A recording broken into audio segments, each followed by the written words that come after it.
श्री शिवाय नमस्तुभ्यम। महाराज, क्या कभी आपने ये सोचा है कि हमें प्रतिदिन की पूजा में कौन सी आरती करनी चाहिए?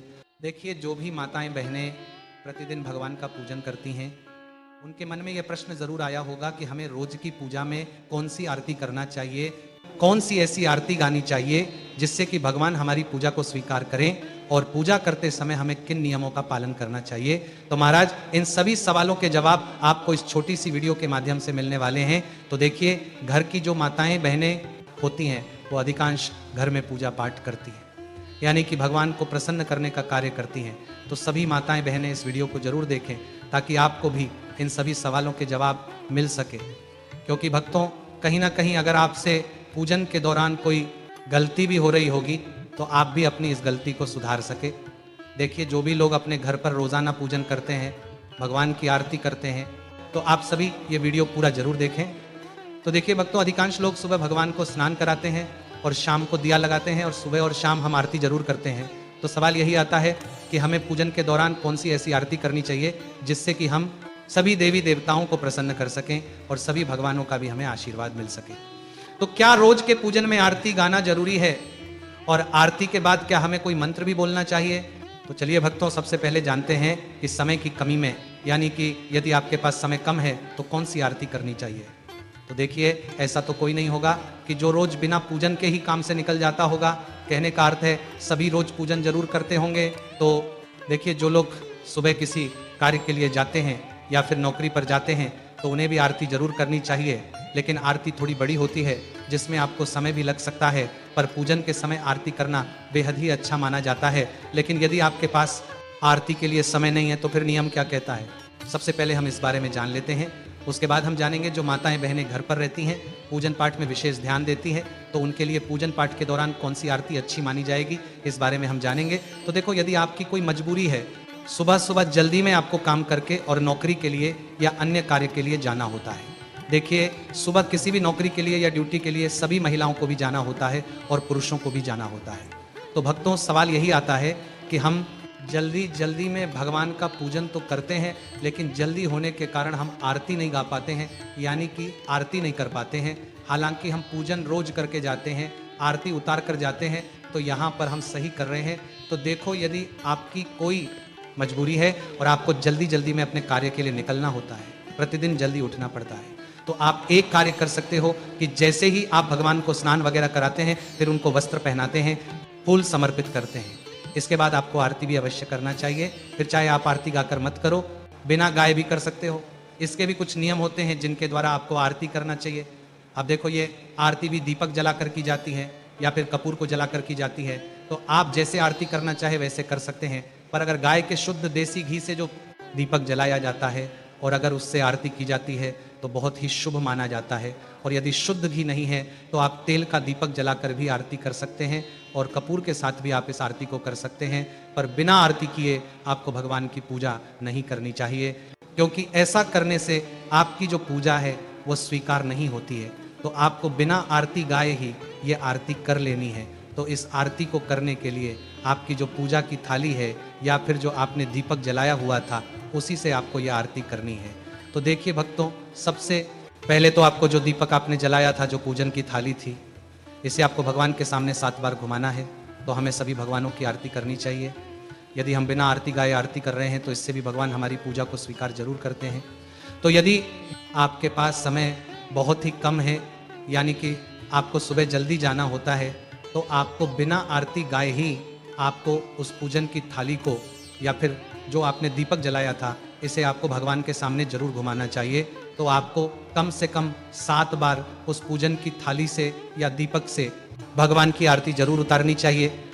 तो बिना आरती गाए भी आपको मन ही मन भगवान के नाम का ध्यान करते हुए, भगवान के नाम का जाप करते हुए, यदि आपको कोई मंत्र भी आता है जो भी आपके प्रिय भगवान हो, तो उनके मंत्र का भी आप मन ही मन जाप कर सकते हैं, और इस प्रकार से आप अपनी आरती कर सकते हैं। तो भक्तों, जो भी व्यक्ति आरती गा नहीं सकते हैं तो उन्हें कम से कम भगवान के सामने दीपक को 5 या फिर 7 बार अवश्य घुमाना चाहिए। और जैसे ही आपकी आरती हो जाती है, उसके बाद आपको यही आरती भगवान को भी देनी चाहिए। फिर उस दीपक को भगवान के सामने रख देना चाहिए और उस आरती को स्वयं को भी लेना चाहिए। फिर इसके बाद आप अपने काम के लिए जा सकते हो। तो जो भी लोग सुबह जल्दी में रहते हैं, उन्हें सुबह जल्दी उठना होता है, किसी कार्य के लिए जाना होता है, तो इसके बाद प्रकार से भी सुबह भगवान की पूजन करके और आरती कर सकते हैं। यानी कि यदि आपके पास इतना समय नहीं कि आप भगवान की आरती गा सके, तो फिर आपको इसी प्रकार से निरंतर आरती करनी चाहिए। ऐसा करने के बाद भगवान आपकी जो प्रतिदिन की जो पूजन होगी उसे जरूर स्वीकार करेंगे। अब भक्तों, बात करते हैं प्रतिदिन की पूजन में कौन सी आरती गानी चाहिए।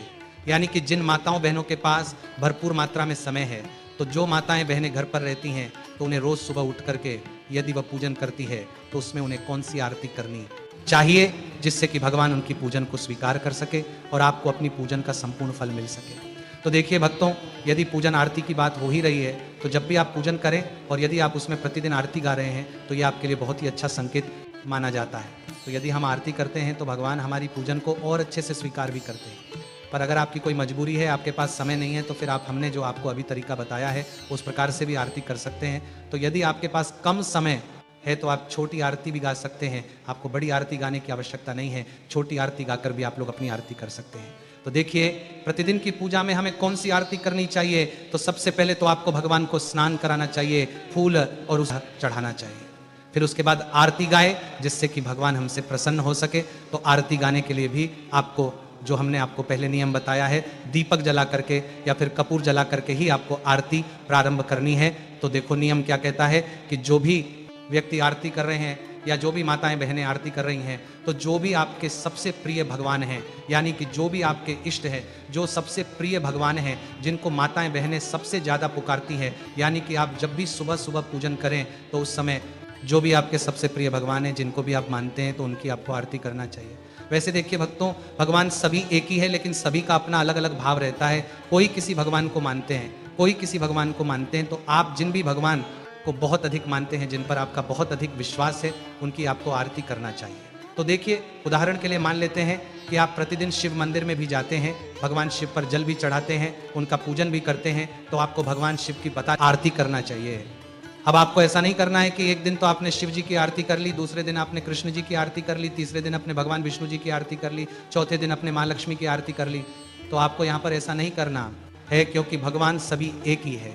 हमारे मानने का केवल भाव अलग अलग हो सकता है, ईश्वर एक ही है। तो यहाँ पर यदि आप शिव जी की आरती भी गाते हैं, तो सभी देवी देवता आपसे प्रसन्न रहते हैं, कोई भी आपसे नाराज नहीं रहेगा, क्योंकि सभी देवता एक ही हैं, सभी भगवान एक ही है। लेकिन जब आप शिव जी की आरती गा रहे हैं, तो केवल आपको ऐसा नहीं करना है कि आप शिव जी की ही आरती उतार रहे हैं, आपको आरती गाते हुए सभी भगवानों की आरती उतारनी चाहिए। तो आपने चाहे पूजन के दौरान किसी भी भगवान की आरती गाई हो, लेकिन आपको आपके घर के मंदिर में जितने भी भगवान विराजित हैं, उन सभी की आरती आपको उतारनी चाहिए। चाहे आप शिव जी की आरती गा रहे हैं, तब भी आपको सभी भगवानों की आरती उतारनी चाहिए। यानी कि आपके पास जो पूजन की थाली है या फिर जो आपने दीपक को जलाया हुआ था, उसी से आपको सभी देवी देवताओं की आरती करनी चाहिए। अब भक्तों, अगर आप ये पूछना चाहते हैं कि गुरुजी हमें प्रतिदिन की पूजन में ऐसी कौन सी आरती करनी है जिससे कि उस आरती में सभी भगवानों का नाम आ जाए, सभी भगवान हमसे प्रसन्न हो जाए। क्योंकि कुछ लोग कहते हैं और कुछ लोगों के मन में रहता है कि नहीं, हमें सभी भगवानों की आरती करना है। तो उस जगह पर आप ओम जय जगदीश हरे जो आरती होती है, अगर आप इस आरती को प्रतिदिन की पूजन आरती में गाते हैं और इस आरती के जरिए से आप लोग भगवान की पूजन आरती करते हैं, तो इस आरती में सभी भगवानों का यहाँ पर नाम आ जाता है और सभी भगवान इस आरती से यहाँ पर आपके प्रसन्न हो जाते हैं। तो अगर कोई माताएं बहनें ऐसी हैं, कोई व्यक्ति ऐसा है जो कि ये चाहता है कि हम कोई ऐसी आरती करें जिससे कि सभी भगवान हमसे प्रसन्न हो जाए, तो वह यही आरती है कि आप ओम जय जगदीश हरे आरती जो है वो प्रतिदिन की आरती में गाएं और इस आरती को गाते हुए आप सभी भगवानों की पूजन करें और इसके बाद में आपसे सभी भगवान प्रसन्न रहेंगे। पर अगर आप ये आरती नहीं गाना चाहते हैं, तो आपके जो सबसे प्रिय भगवान हैं, चाहे वे शिव जी हो, राम जी हो, चाहे वे कृष्ण जी हो, चाहे वे लड्डू गोपाल हो, चाहे वे हनुमान जी हो, आपको जो सबसे प्रिय आपके भगवान हैं, आप उन भगवान की आरती प्रतिदिन की आरती में, पूजन आरती में अपने घर के मंदिर में गा सकते हैं। और उस आरती को गाते समय आप अपने घर में रखें, सभी भगवानों की आरती उतार सकते हैं, उसमें कोई भी दिक्कत परेशानी नहीं है। जो नियम सुबह के पूजन में है, वही नियम शाम के पूजन में भी है। अगर आप लोग शाम के समय आरती गाना चाहते हैं तो आप शाम के समय भी गा सकते हैं। पर अगर आपका मन नहीं रहता है शाम के समय पूजन आरती गाने का, क्योंकि सुबह के समय हमारा मन ज़्यादा लगता है आरती गाने के लिए, तो अगर आपका शाम के समय मन नहीं लगता है तो आप शाम के समय भगवान की आरती उतार सकते हो बिना आरती गाए। 5 से 7 बार भगवान की आप आरती उतार कर शाम के समय भगवान की आरती उतार सकते हो। पर अगर आप लोग शाम के समय भी आरती गाना चाहते हैं तो और अच्छी बात है। दिया करते समय आपके पास जो आरती की थाली है उससे भगवान की आरती उतार कर आप आरती गा सकते हैं। तो भक्तों, अब हम आशा करते हैं कि आप सभी को आपके प्रश्न का जवाब मिल गया होगा कि प्रतिदिन की पूजन में हमें कौन सी आरती करना चाहिए। अब भक्तों, जिनके मन में ये है कि उनको पूरे भगवानों की यहाँ पर आरती करनी है तो वह ओम जय जगदीश हरे आरती कर सकते हैं, जिसमें सभी भगवानों का नाम आ जाएगा।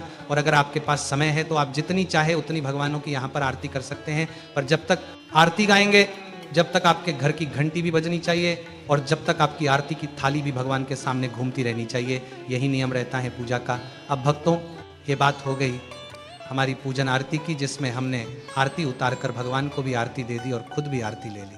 अब इसके बाद हमें प्रतिदिन की पूजन में कौन से मंत्रों का जाप जरूर करना चाहिए जिससे कि भगवान हमसे प्रसन्न हो। तो देखिए भक्तों, आप लोग प्रतिदिन की पूजन जब कर लेते हैं तो उसके बाद में बहुत सारे लोग हैं जो कि मंत्रों का जाप करते हैं। तो आखिर हमें कौन से मंत्रों का जाप करना चाहिए? तो देखो, यहाँ पर भी वही एक बात आती है कि आप लोगों को सबसे प्रिय जो आपके भगवान हैं, सब आपके जो इष्ट भगवान हैं, तो उन भगवान का कोई भी एक मंत्र लेकर आपको उस मंत्र का जाप जो है प्रतिदिन की पूजन आरती के बाद करना चाहिए। अगर आपके पास समय है तब, अगर आपके पास समय नहीं है तो आप उस मंत्र का 1 बार, 2 बार, 5 बार, 10 बार भी जाप कर सकते हो। और अगर आपके पास समय है तो आप उस मंत्र की 108 माला करोगे तो बहुत ज़्यादा अच्छा रहता है। तो भक्तों, हमें उसकी 108 माला ही यहाँ पर करनी होती है।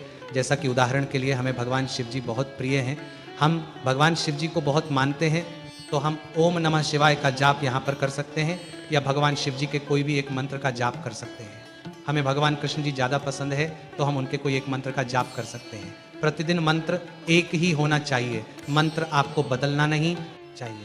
तो पूजन आरती करने के बाद जो है मंत्रों का जाप भी आप लोग कर सकते हैं। बस जो भगवान आपको सबसे ज़्यादा प्रिय हैं आप उन भगवान के मंत्रों का जाप कर सकते हैं। तो भक्तों, यदि वीडियो से जुड़ी जानकारी आपको पसंद आई हो तो वीडियो को लाइक करें और चैनल को सब्सक्राइब करें और कमेंट में ये जरूर बताएं कि आप ये वीडियो कहाँ से देख रहे हैं। धन्यवाद। नमस्कार दोस्तों, ऐसी और वीडियो देखने के लिए हमारे चैनल को आज ही सब्सक्राइब करें। वीडियो पसंद आए तो उसे लाइक शेयर करना बिल्कुल ना भूलें। धन्यवाद।